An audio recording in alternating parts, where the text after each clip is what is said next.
Bismillahirrahmanirrahim. My name is Abdullah Abid Qureshi from BCS A2. My topic of today is Pakistan Movement 1940 to 1947. Pakistan movement क्या था? Pakistan movement में पाकिस्तान की तहरीक के बारे में कुछ रहनुमाओं ने बातचीत की थी कि पाकिस्तान को कैसे आगे मूव किया जाए, पाकिस्तान को कैसे तरक्की दी जाए। तो after the failure of war of independence, जंगी आज़ादी की नाकामी के बाद मुसलमान रहनुमाओं ने सोच रहे थे वो कॉन्टिन्यूसली कि मुसलमानों को कैसे एक पीसफुल, सिक्योरिटी और ऑनरेबल इन्वायरमेंट मुसलमानों को प्रोवाइड की जाए। तो मुसलमानों की कुछ सिग्निफिकेंट पर्सनैलिटीज़ थी, जैसे कि सैयद जमालुद्दीन अफगानी, मौलाना मोहम्मद अली जौहर, कायद आज़म इलामा इकबाल, चौधरी रहमत अली। उन्होंने सब कॉन्टिनेंट की पार्टीशन के बारे में प्रपोजल पेश किए, जिन्हें दो कौमी नज़रिया कहते हैं कि मुसलमानों को एक अलग स्टेट दी जाए। इसमें हम कुछ बातें डिस्कस करेंगे। इसमें एक अहम टॉपिक है जिसको हम लोग छोड़ नहीं सकते, जिसे पाकिस्तान की सोल भी कहते हैं। उसे हम पाकिस्तान रेजोल्यूशन कहते हैं, जो 23 मार्च 1940 को हुआ। लाहौर रेजोल्यूशन भी इसको कहते हैं।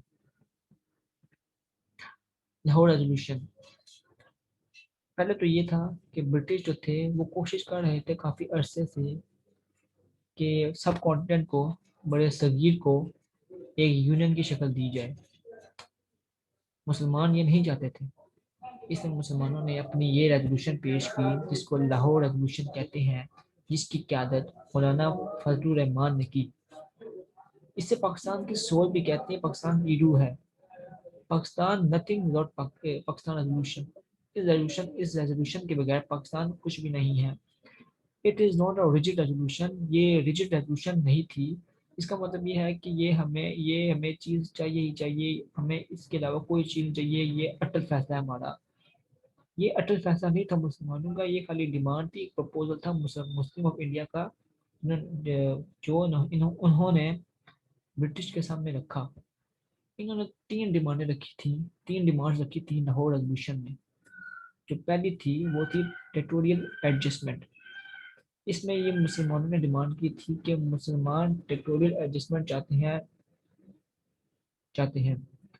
इसका मतलब ये था कि इलाकाई रद्दोबदल, इलाकाई चेंजेस चाहते हैं इलाकों में। मुसलमान ये कह रहे थे कि वो कोई भी आइन, कोई भी कानून उस वक्त एक्सेप्ट नहीं करेंगे जब तक इलाकों में तब्दीलियां ना हो, जब तक वो रीडिज़ाइन ना किए जाए।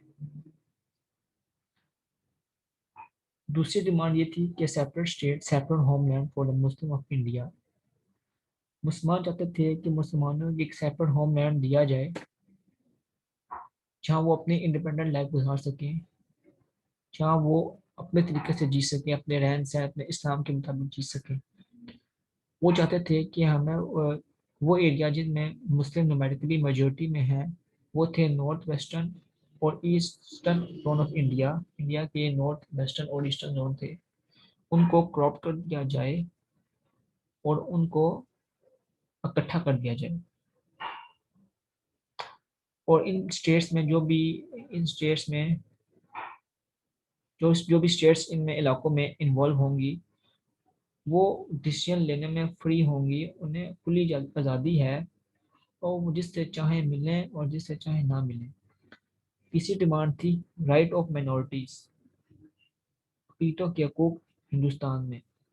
मुसलमान चाहते थे कि जिन हिंदू एरिया में मुसलमान अक़लियत हैं, उनकी रहन सहन, उनकी हिफाजत के अरेंजमेंट्स की जाए, बंदोबस्त किए जाएँ। ये जो थे इनके तीन डिमांड्स। इस पे हिंदुओं ने कुछ रिएक्शन दिए। रिएक्शन ऑफ इंडिया, इंडिया ने इस रेजोल्यूशन को एक्सेप्ट नहीं किया। वो कंटिन्यूसली अपोजिंग कर रहा था इस रेजोल्यूशन को, जैसे कि वो हमेशा मुसलमानों की मुखालफत करता आया है।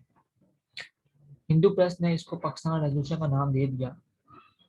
مسلم لیڈرز نے اپنی ٹرمز کو موڈیفائی کیا، چینج کر دیا، اور ہندوؤں نے اس پروپوزل کو، پارٹیشن کے پروپوزل کو ریجیکٹ کر دیا۔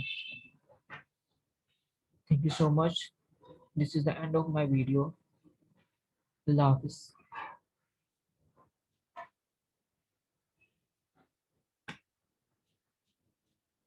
شیئر ہو گئی ہے، اب کیا کروں؟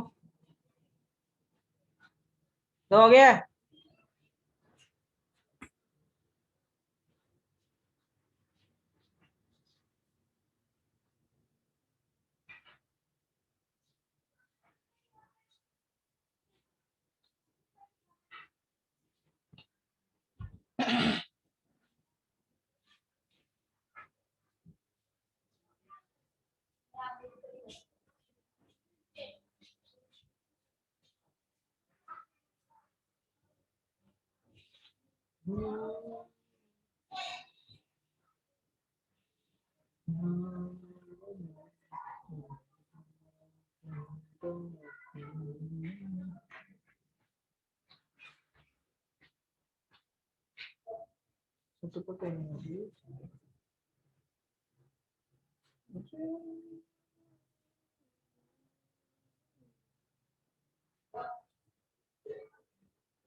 یہی کر دے بھائی، اسٹاپ آلریڈی نہیں کیا؟ وہ اسٹاپ شیئر کر دی، اسٹاپ آلریڈی کر دیا؟ نہیں یہ کر دینا، یہ آ گیا، چھوڑ دے مجھے کر اسٹاپ شیئر ہو گیا نا۔